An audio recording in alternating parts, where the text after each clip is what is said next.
Boa noite.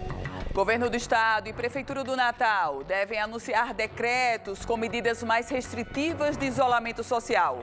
O documento, que ainda está sendo elaborado, mantém abertos apenas serviços essenciais a partir do próximo sábado, seguindo até o final deste mês. E o Rio Grande do Norte superou hoje a triste marca de 4.000 vidas perdidas para a Covid-19. E a abertura de novos leitos não acompanha a necessidade do Estado. 147 pessoas aguardam por uma vaga de UTI Covid. E você vai ver também. Cerca de 60 municípios têm enfrentado problemas com relação à falta de oxigênio para o tratamento de pacientes com Covid. Os dados são do Conselho Estadual de Secretarias Municipais de Saúde.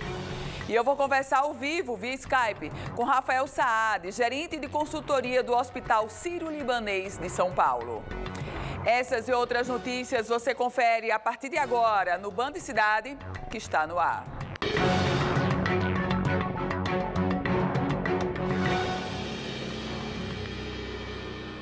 Perde a validade à meia-noite de hoje o decreto do governo do estado que voltou a adotar medidas restritivas no Rio Grande do Norte para achatar a curva de casos da Covid-19.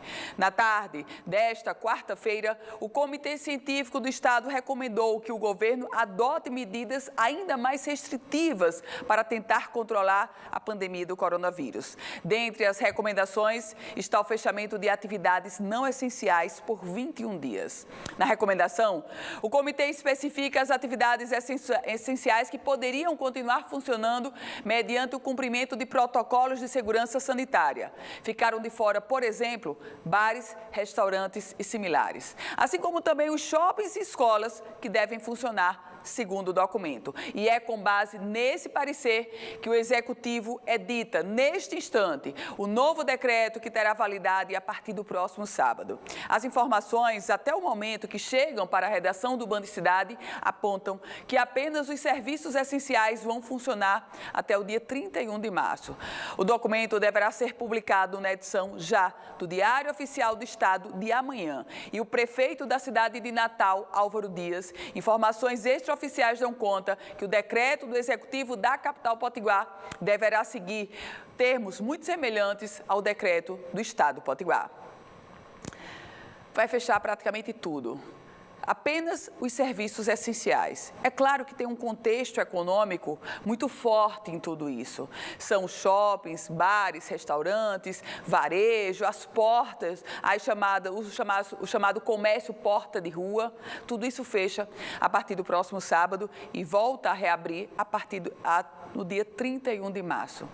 O contexto econômico é muito triste, mas o contexto da saúde e da vida é lamentável e ainda mais grave. No decorrer do programa de hoje, você vai ver o real cenário de dramaticidade, de gravidade, de tensão, de medo, de vidas, de saúde que está, neste momento, lamentavelmente imperando no Rio Grande do Norte. A governadora Fátima Bezerra segue ipsis literis a recomendação do Comitê Científico. Por outro lado, o prefeito Álvaro Dias, informações extraoficiais apontam que ele poderá seguir os termos do decreto do governo do estado, bem diferente daquele contexto onde os decretos se chocavam.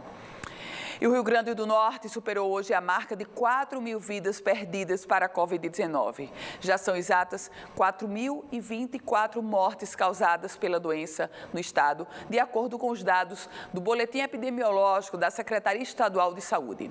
Somente nas últimas 24 horas, o Rio Grande do Norte teve 10 óbitos confirmados e notificados. A fila de espera por um leito de UTI continua crescendo a uma velocidade impressionante. Você vai conferir comigo agora a questão dos leitos críticos. Neste momento, temos 142 pacientes aguardando por um leito crítico de UTI Covid-19. Em outra ponta, temos disponíveis apenas 14 leitos críticos, com o aspecto de 6 desses 14 leitos críticos são destinados à pediatria. Portanto, são 142 pacientes esperando por um leito de UTI, tendo disponíveis apenas 6. E agora, agora a taxa de ocupação dos leitos críticos. O Rio Grande do Norte está com uma média de 95,9%. A região metropolitana apresenta um pouquinho menos de média, 95%. O Oeste, 100% de ocupação. E os leitos críticos na região do Seridó somam 90%. E não faltam só leitos. Com o agravamento da pandemia aqui no estado, cerca de 60 municípios têm enfrentado problemas com relação à falta de oxigênio para o tratamento de pacientes da Covid-19. Os dados foram revelados pelo Conselho Estadual de Secretarias Municipais de Saúde. A preocupação agora é de que, já na próxima semana, algumas cidades fiquem totalmente desabastecidas. O cenário é considerado crítico. Com cada vez mais pessoas precisando de internação, seja em leitos clínicos ou de UTI, a demanda por oxigênio hospitalar aumentou drasticamente.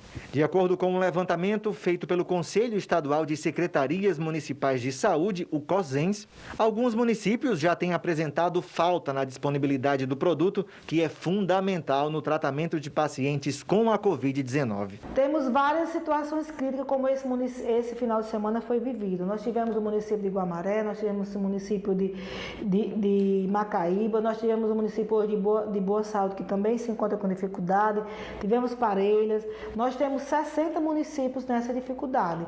Então, assim, graças a Deus que estamos conseguindo articular entre os colegas e os colegas estão socorrendo, né? Mas a gente começa a sinalizar pelas empresas que ganham as licitações, que é a empresa responsável por abastecimento, começam a mostrar e começam a colocar para nós gestores que vamos tentar racionar, porque eles não estão conseguindo em tempo hábil esse abastecimento para chegar aos municípios. Ainda de acordo com a presidente do COSENS, as próprias empresas fornecedoras do oxigênio têm alertado sobre a questão da disponibilidade do produto.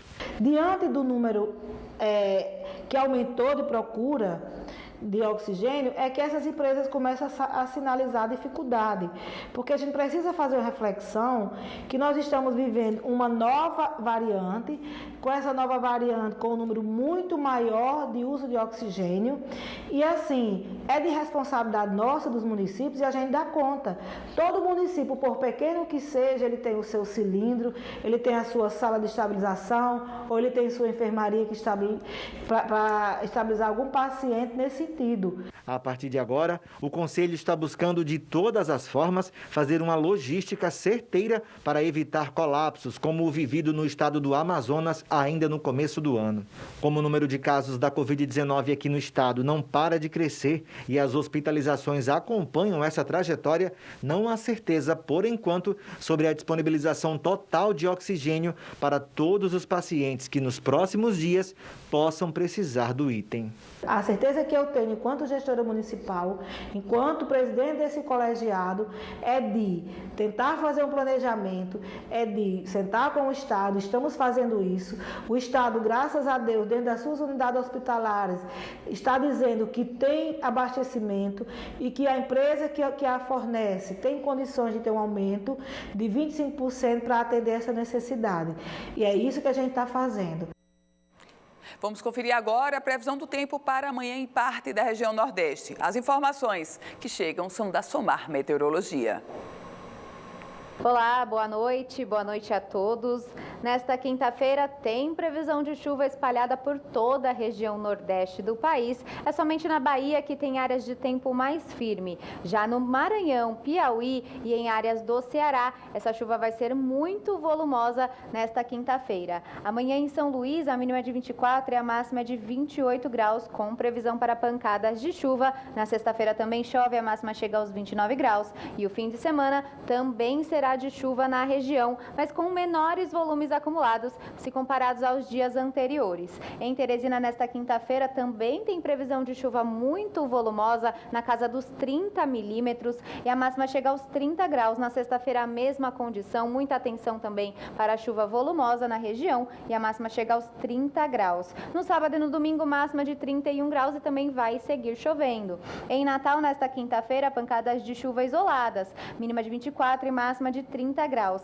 Na sexta-feira, muita atenção, pois a chuva pode chegar aos 60 milímetros acumulados e pode causar alguns transtornos. A máxima da sexta-feira é de 30 graus. Já no sábado, a chuva diminui, vem em forma de pancadas rápidas e a máxima é de 31 graus também. Em Recife, nesta quinta-feira, a mínima de 25 e máxima de 30 graus, com previsão para pancadas de chuva. Na sexta-feira, a chuva vai ser volumosa, a mínima de 26 e máxima de 29 graus, mas o fim de semana será de tempo firme na região.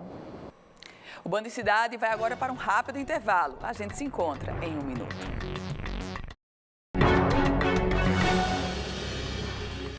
Estamos de volta com o nosso Band Cidade e agora eu tenho um recado para você, porque quando a gente tem saúde, tudo fica mais próximo, não é mesmo? Afinal, viver uma vida saudável é isso, deixar mais perto quem a gente ama e manter só o que faz bem. Por isso, a Apvida não para de investir em tecnologia e infraestrutura e atualmente é o único sistema de saúde com rede exclusiva nas 5 regiões do Brasil. Com o modelo de atendimento verticalizado, o Apvida alia medicina e inovação para deixar você próximo de tudo que é importante na sua vida. Além disso, o plano odontológico do Apvida conta com uma rede de dentistas em todo o território nacional e mais de 3 milhões de clientes. Ligue para o plantão de vendas ou aponte o celular para esse QR Code que aparece aqui no canto da sua tela e contrate o plano de saúde e odontologia perfeito para você. Apvida, saúde para valer. E o governo do estado lançou hoje uma nova plataforma chamada RN Fato ou Fake. Esse é um site que traz notícias e diz se elas são falsas, verdadeiras ou se foram manipuladas. Conheça como. A todo tempo, informações circulam na internet, mas nem todas elas são verdadeiras ou são utilizadas no contexto certo. Foi para combater as notícias falsas que o governo do Rio Grande do Norte criou e lançou a plataforma RN Fato ou Fake. Desde o início do governo da professora Fátima, que havia a intenção de formatar algum projeto nesse sentido, certo? Não só para combater fake news, mas também para esclarecer notícias que são distorcidas, ou até para enfatizar algo que é necessário que a população, que chamar a atenção da população. No site, que pode ser acessado no www.rnfatooufake.com.br, o governo traz algumas informações e diz se elas são falsas, verdadeiras ou se foram manipuladas, retiradas de contexto, por exemplo. Antes de compartilhar algum link ou mensagem obtida por meio de blogs e redes sociais, o governo convida você a checar se a informação é verdadeira. A gente está iniciando esse projeto com esse intuito de esclarecer a população, de mostrar para a população e de ser um braço, né, no sentido de que a verdade ela tem sempre que prevalecer, doa quem doer. Quem quiser colaborar com o site pode enviar uma mensagem na aba Contato que a equipe do site vai checar se é fato ou fake. E a gente fala agora sobre política. O deputado Jacó Jacome, do PSD, tomou posse hoje como parlamentar na Assembleia Legislativa do Rio Grande do Norte. O deputado assume a vaga de Sandro Pimentel, do PSOL, que perdeu o mandato por uma decisão do Tribunal Superior Eleitoral por medida de segurança em função da pandemia da Covid-19.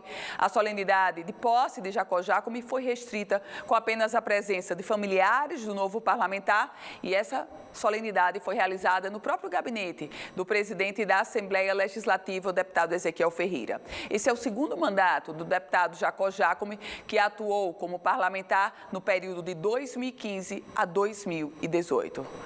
O deputado estadual Jacó Jacome, filiado ao PSD, chega para pouco mais de um ano de mandato na Assembleia Legislativa e já naturalmente focando também como toda a maioria, os parlamentares daquela casa, vai ser candidato à reeleição. Com uma diferença, como ele tem só pouco mais de um ano, vai ter que apressar o passo para mostrar serviço e assim tentar permear o caminho do eleitor. O grupo político do ex-deputado federal Antônio Jacome agora se fortalece. Antes só tinha o vereador Érico Jacome, sobrinho do ex-deputado federal. Agora, o filho dele retoma a Assembleia Legislativa.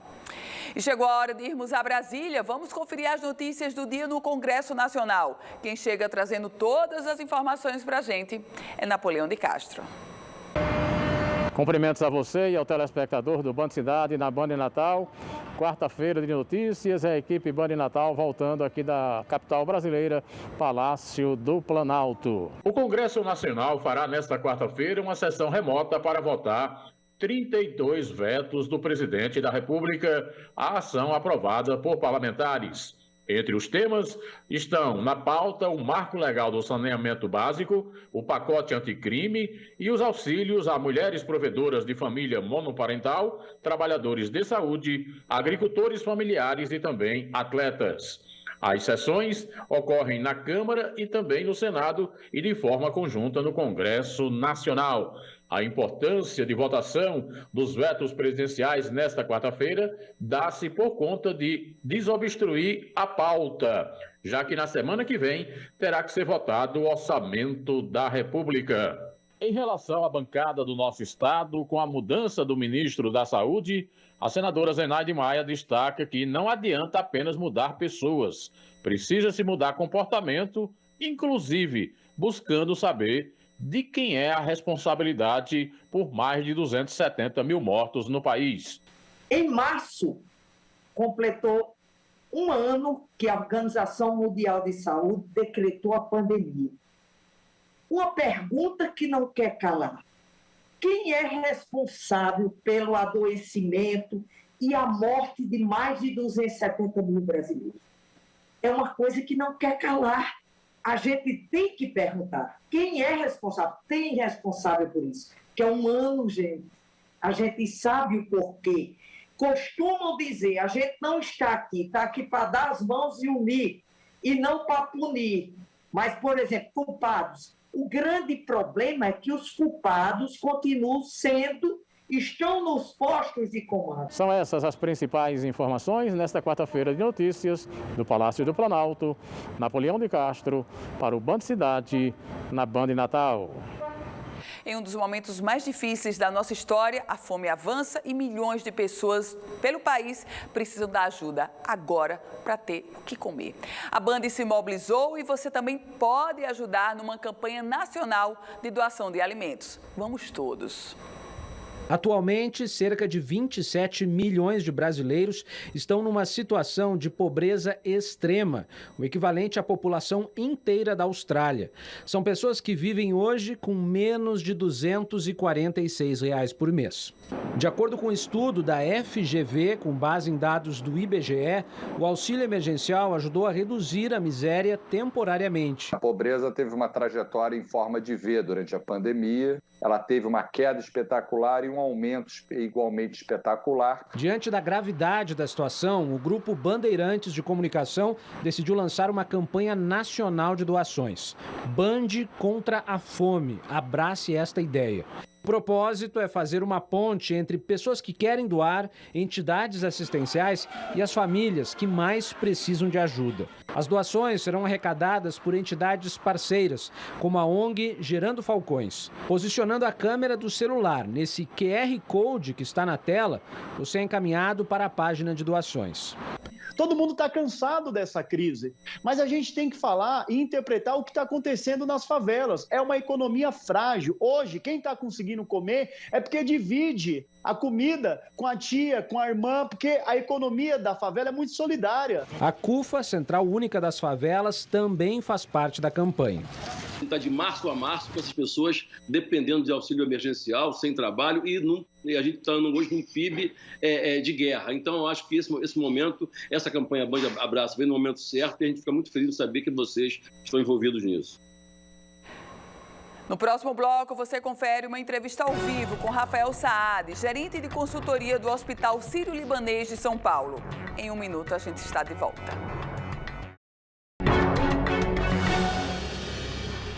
De volta com o Band Cidade. E a partir de agora, a gente conversa ao vivo, via Skype, com Rafael Saad. Ele é gerente de consultoria do Hospital Sírio-Libanês em São Paulo. Rafael, muito boa noite e bem-vindo ao Band Cidade. Boa noite, muito obrigado a vocês aí pela oportunidade de falar um pouquinho do nosso trabalho. Rafael, a gente guia a nossa conversa a partir da consultoria do Hospital Sírio-Libanês, uma marca consagrada no país, que agora está levando o seu conhecimento, know-how, expertise, experiência para outros estados, unidades de saúde de outros estados brasileiros. Com que propósito, Rafael? Bom, a gente tem uma atividade de consultoria no hospital desde 2013.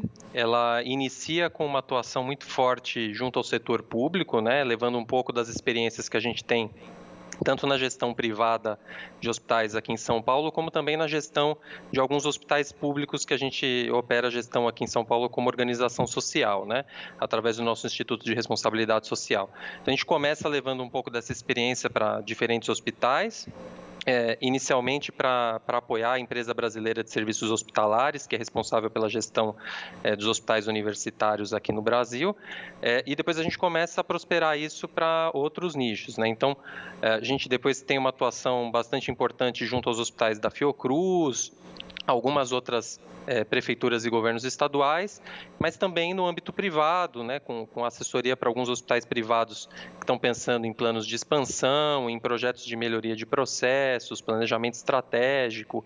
É uma atuação bastante ampla, tanto no âmbito público quanto privado. Rafael, oferecer gestão, consultoria em gestão no segmento de saúde, o que é mais complicado quando a gente fala de gestão em unidades de saúde? A gente tem uma escassez bastante grande de recursos, né? E a gente tem isso patente visitando os hospitais aí nos diferentes estados brasileiros. Eu conheço hospitais em praticamente todos os estados e a gente sabe que, de fato, tem uma dificuldade muito grande de financiamento. Mas tem também, por outro lado, uma dificuldade muito grande em conseguir bons quadros de gestores em algumas regiões, sobretudo essas que estão mais afastadas dos grandes centros, né?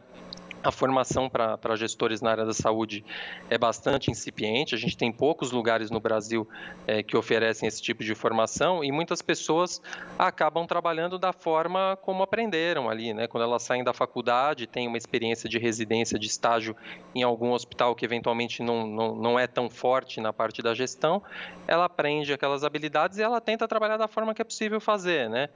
Muitas vezes sem aplicar ferramentas mais contemporâneas de gestão, né, sem ter um foco tão grande para a questão da eficiência, né, acaba se vivendo um pouco no incêndio do dia, né, como a gente diz, né, sem muita possibilidade de planejamento de longo prazo das ações, né.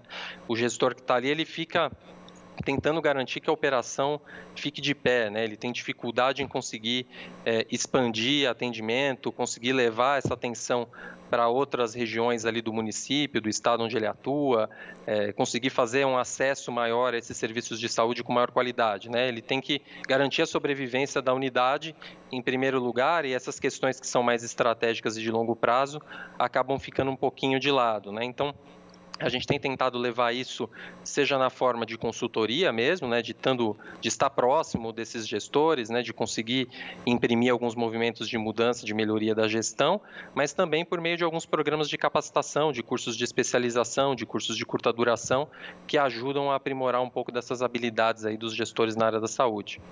Essa profissionalização seria reflexo da própria transformação que está acontecendo no segmento de saúde? E eu falo isso lembrando que, historicamente, a gente sempre tinha o hospital, é o diretor do hospital, é o médico que atua no hospital. E a gente vê uma profissionalização muito grande, inclusive com grandes redes de hospitais comprando hospitais regionais. Faz parte desse contexto, Rafael Saad? Sim, faz bastante parte disso, né? Historicamente, o médico, pelo papel de liderança que ele tem à frente dos hospitais, acabou assumindo, na maioria dos lugares, essa posição de principal gestor, né? E muitas vezes refutando o apoio de alguém com uma experiência administrativa maior, né? Hoje a gente tem visto que esse movimento tem se invertido bastante, a figura médica, obviamente, é sempre importante, mas a gente tem visto nos grandes hospitais sempre um papel de bastante relevância do médico, de um administrador hospitalar com bastante experiência em gestão e de alguém da equipe assistencial, que não necessariamente médico, né, mas em geral ali na figura de uma enfermeira, gestora, que assume ali um papel quase que um trio ali de gestores, geralmente com posições de liderança bastante equiparadas, né? Esse modelo tem se mostrado bastante interessante para a gente aperfeiçoar a gestão nos hospitais e tem dado bons resultados, seja no público, seja no privado.